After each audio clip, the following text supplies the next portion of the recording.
말씀의 향기. 오늘은 경기도 안양시 아름다운 열매 맺는 좋은 나무 교회 현명인 목사입니다. 세상이 발전됨에 따라 습득해야 하는 지식의 총량도 많아졌습니다. 그런데 그 지식을 많이 습득하면 대체적으로 교만해지고 습득하지 못하면 대체적으로 도태됩니다. 세상에 어떤 지식을 아느냐, 얼마만큼을 아느냐에 따른 계층의 구분이 그래서 생겨납니다. 비례계층이면 권력과 명예와 재물이 수반되고 반비례계층이면 반대됨이 일반적입니다. 물론 양쪽 모두 예외의 경우가 없는 것은 아니지만 여기서는 사회계층의 보편적인 구분 현상을 지식을 기준으로 나누어 설명해 본 것입니다. 다양한 지식을 습득하지 못하여 도태되고 또 습득하여 앞서 나가는 이러한 현상을 인간들 스스로가 만들어갑니다. 그러는 사이 그들은 사람을 지으신 창조주 하나님을 잊어갑니다. 그래서 점점 더 완악해지고 강팍해집니다. 눈이 밝아져 자신의 벗은 모습을 보게 된 창세기 속 에덴 동산의 아담은 하나님의 부르심에 두려워 숨었다고 대답했습니다. 하나님을 향한 인간으로서의 첫 두려움은 이렇게 시작되었고 그 두려움의 단초는 바로 불순종이었습니다. 여기서 우리는 인간이 가지는 자유는 하나님께 순종할 때에 주어진다는 사실을 깨달을 수 있어야 합니다. 인생은 나뭇잎만한 돛담배나 조각배를 타고 망망대해에서 노를 저어 가는 것과 같습니다. 어떤 파도가 다가올지 예측하기 어려울 뿐만 아니라 코앞에 다가왔을 때에 이미 늦은 상태가 됩니다. 그래서 인생은 고해입니다. 사람은 예고 없이 찾아오는 파도의 두려움을 없애기 위해 두려움을 감춰줄 수 있는 무엇인가를 자꾸만 만들어냅니다. 거기에서 도태되면 뒤처진다는 사실로 인해 두려움은 배가 됩니다.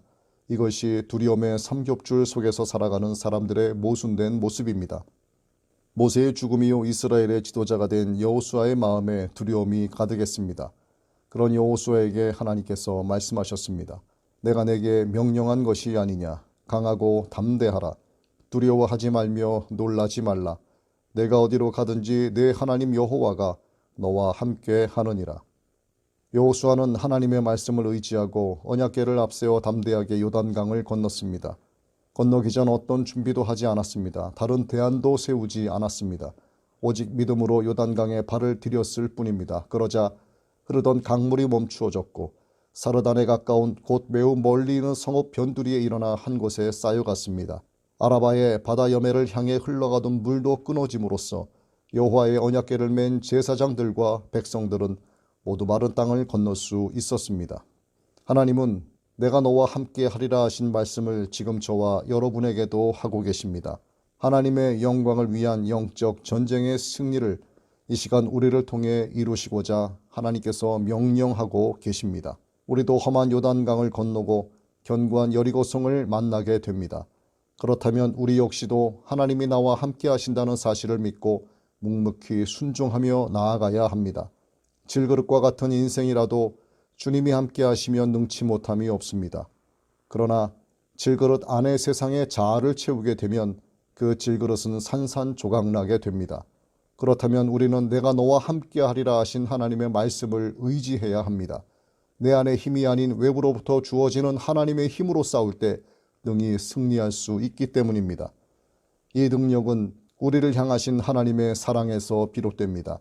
그리고 하나님의 사랑은 하나님의 영 곧 성령으로 말미암은 세상에 대한 절제로 나타나게 되는데 이 모든 것은 믿음 안에서 이루어집니다. 믿음은 도전과 결단의 징검다리를 건너면서 성장합니다.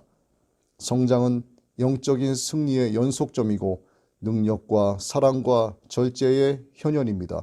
새해에는 우리 모두가 믿음의 결단을 이루며 영적 성장을 이루어 나가기를 예수 그리스도의 이름으로 축원합니다.